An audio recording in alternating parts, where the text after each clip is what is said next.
Hello, and welcome to Roly Poly Weight Loss. As always, I'm your host, Roly Poly. Welcome to day 26. So it is weigh-in day. Let's see how we're doing.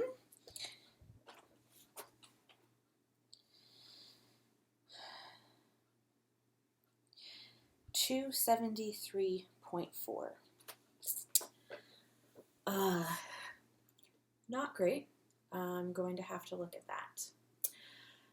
But for now, we are going to go outside today. Very exciting and also very cold. So I'm going to change into something a little warmer and I will see you out there. Today is a bit different, as you might notice, because we are outside, which means I have a different little workout helper today. I have my outside workout helper.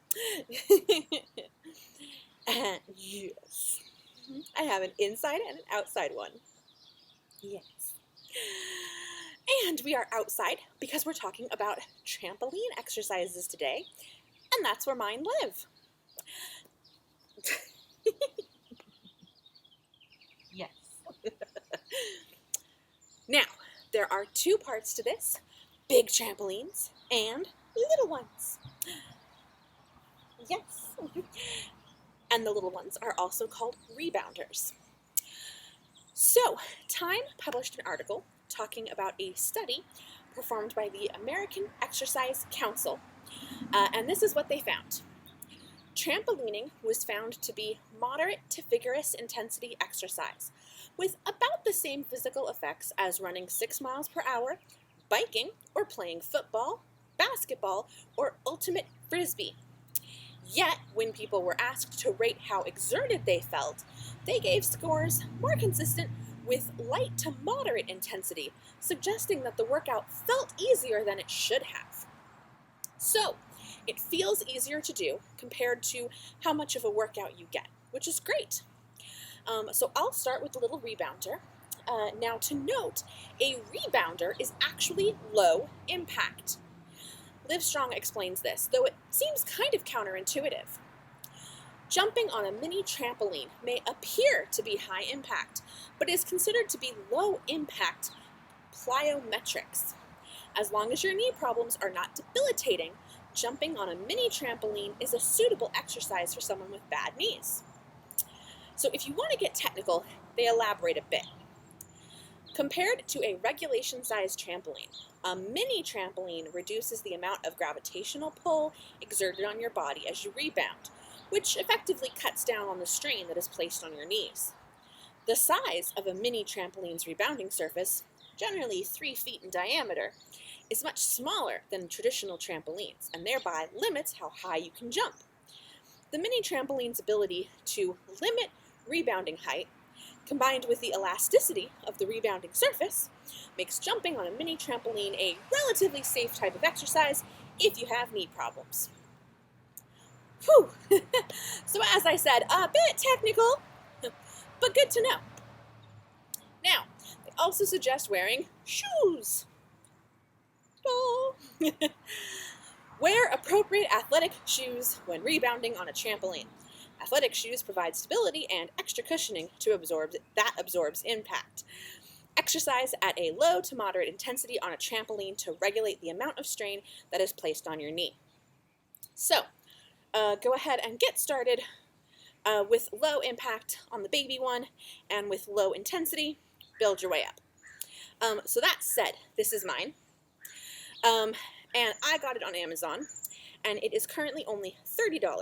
But the reason we are talking about trampolines is partly because they're fun, and partly because when I actually got mine, little and my big, I got them on Amazon Prime Day. There are two best times to buy exercise equipment. One is end of December, early January, because everyone is making New Year's resolutions to lose weight, get fit, and so all the exercise stuff is on sale. Also, all of the house organizing stuff is on sale for the same reason. And the other amazing time is Amazon Prime Day, which is in July. Last year, I think it was early-ish. This year, I think it's closer to mid. But amazing sale. This puppy was lower than 30. My big trampoline, almost 100 off. So Amazon Prime Day. Budget out that space to get your good stuff. So that's why we're talking about this now before it's Amazon Prime Day. So yes, this one, even on normal, is only $30, which I think is an amazing deal. It's very easy to assemble yourself. I assembled this one. And this one in particular, it folds in half. That's how it comes. So if you don't have the full 3 feet across in both directions to store it in, if you have a 3 feet and then half of that, but you've got depth, you can fold it over and store it sandwiched like that. But you have to pop it back open every time you want to use it. But if you have a tight storage or need to store it for a little while, that's a fun, great thing is that it does fold. Now, you need to be careful when you are buying these because they have different weight limits. Some are for kids and they only tolerate like 100 pounds on them. So make sure you're getting the exercise one that can handle your actual weight. They have ones that are rated for like 250, 300. Get one that actually will handle you that's not a little kid one because otherwise you will bounce on it and you will break right through. Now you can also get, they have like bars you can get that like locks onto the side, and it gives you, downside being outside, it gives you a whole other range of exercises. You can also incorporate exercise bands that wrap around a leg, things like that, and get even more of them.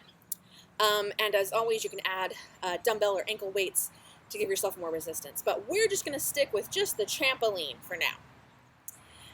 So, WebMD has a great article with rebounder exercises. The first one is just basically bouncing. This works your quads, glutes, and calves. So, we'll get started. You want your feet about 6 inches apart. There we go. And you want to go about 6 inches off the ground when you bounce. So you can also do a prance, which is basically running in place with high knees. You want to have your hands on your hips, straight back, and high knees. Woo!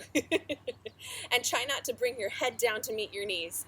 Try to keep that back straight. Bring your knee up to meet your head. I was doing a little bit of chicken bobbling, so you want to just move the feet. And then finally, they recommend a kind of jumping squat, which I cannot explain better than they do. I also can't do it properly, but I'm going to try. So you start with your feet together and your arms down, and then jump up, spread your feet just wider than shoulder width, and land in a squat position. Okay? With your knees bent and thighs parallel to the ground, as if you were going to sit down on a chair. Your arms should be straight out in front of you. So I cannot hit that 90-degree angle with my leg. We established that when we were doing normal chair squats. So you boop, and then you back to center. So that's the squat jump. And obviously you would do so many reps and sets of these, just like you would with weight training. They recommend 30 reps, but as always, do what feels right for you. Now, Very Well Fit has an article with a 40-minute rebounder routine. You probably shouldn't jump into that long of a workout. Start small, 10, 20 minutes, until you know that your knees and such can take it. But the good thing is that they have a lot of exercises we can look at. So in their warm-up, they recommend walking or jogging in place, or walking, and a light bounce, which is like the regular bounce we did earlier, but your feet don't actually leave the surface. This is even lower impact, so you just sort of boop, boop, boop, boop, boop, boop, boop. And then they have a sumo squat. You stand with your feet right at the edges here, and you squat down, straight back, and touch the bottom. In theory here, your knees would be at a 90-degree angle. Mine are not. I think I'm supposed to be like this. And then you stand up, raising your arms over your head. Whew. And their last idea for warm-ups is a lunge and twist. So, you step off back, okay? And then put, I believe you start with your right, Start with your right, okay? Then, keeping your torso upright and evenly centered between your feet, bend both knees and lower your left knee toward the floor. As you do, twist your torso to the right, engaging your obliques. When your right knee forms a 90-degree angle, reverse the movement. Press back to standing and twist your torso back to center. And then you swap. So you would do this one. You would bend down your right knee and you twist to your left with your torso upright. And then you come back to center. Whew. Feel the burn. And that's just the warm-up. Once you get into the actual routine, they start off with a kind of jumping jack. But this is where you have to be careful. You start in the center, you jump to the outside, boop, and then back in. Now, you want to do this a little slower than you might do a jumping jack on the floor, because you want to make sure you're staying in the right place. You're not getting too close to these edges, okay? You never want to be standing on this fabric because that's where the springs are underneath. You never want to stand on the springs. And you don't want to land too far over and risk tipping yourself. So you want to make sure that you go slow at first so you make sure your feet are getting the right positions. Boop, boop, with your jumping jack arms. They also suggest scissor jumps, which is the same thing, but going front to back instead of side to side. So you would end up in about a here-ish. And again, making sure you're not going over onto that edge where the coils are. Then there's the 180-degree turn, which I cannot do. I'm going to do a 90 instead. So you get a little momentum, and then you turn a full 180 in the air. So that would be ending up back here. And then you do it again, boop, and then you go back the other direction. But I'm going to do a 90. So it's a good way to start. So you just go boop, boop, boop, boop, 90s. Now, mogul jumps are similar. And if you've ever seen anyone skiing moguls, this will look familiar. So when you jump, you stay facing forward, but your hips and your knees are twisted 45 degrees to the side. Now be really careful with this one. You don't want to twist too far or come down wrong. So you just boop, boop, boop, boop, boop. Moguls. You can also do side jumps where you go from the center to the right, left, right. Again, you want to use momentum, but don't risk hitting the side. Go slowly at first. And then also, pretty much every floor exercise we learned before can be done on a rebounder. You can use it for your incline, for your push-ups.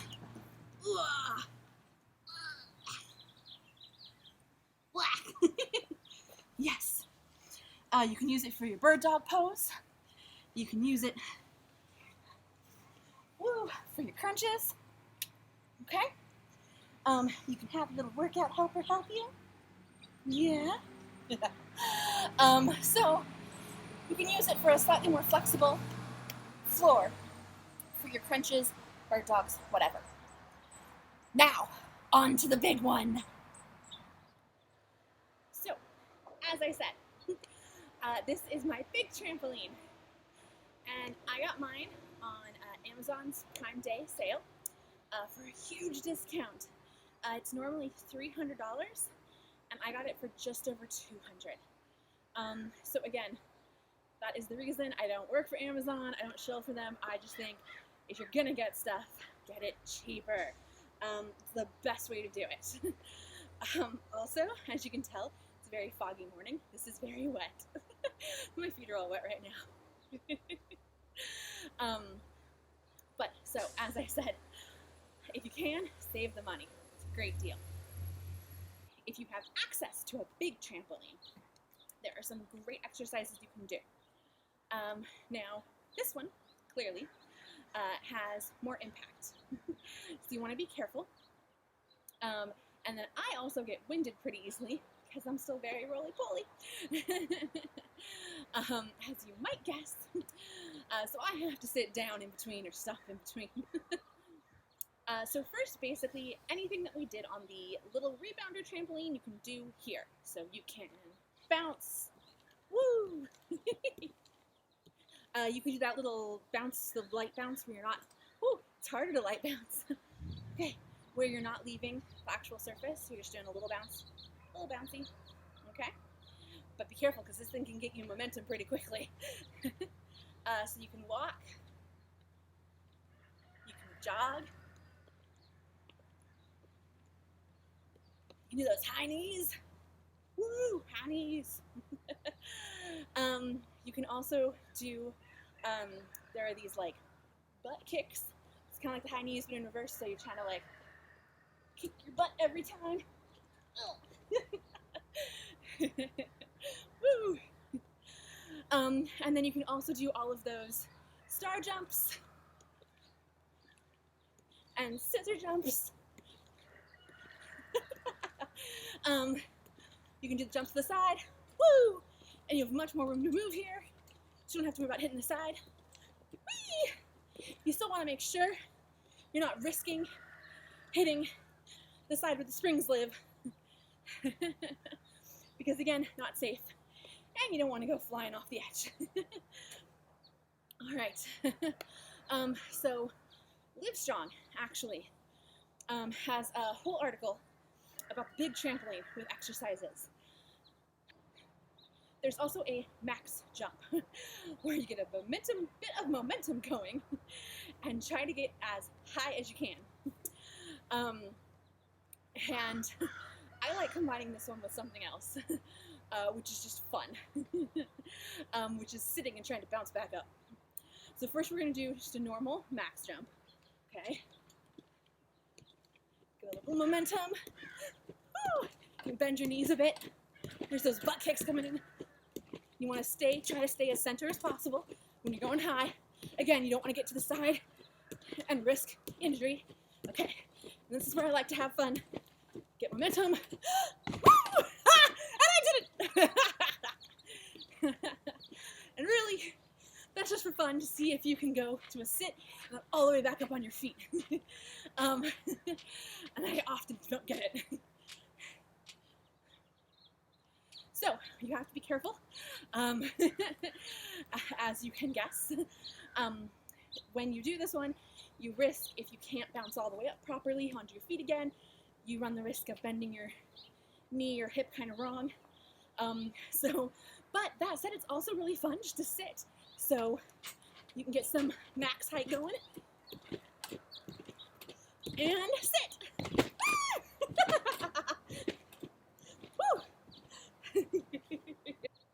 And of course, all of this super tiring. You can hear me, but super fun. I talked before about picking something that you enjoy so it won't feel as much like exercise or a chore you have to complete. For me, the trampoline definitely falls into that category. It's a great way to just come out and relieve some stress, get out your emotions, or just have fun. I mean, I'm trying to be serious and record and I can't not laugh. So that's my recommendation for trampoline exercises if you need a little extra fun in your routine. And that's it. This has been Roly Poly Weight Loss. As always, I am your host, Roly Poly. Share your trampoline routines with the hashtag trampoline, or just awesome pictures of you or your hair defying gravity.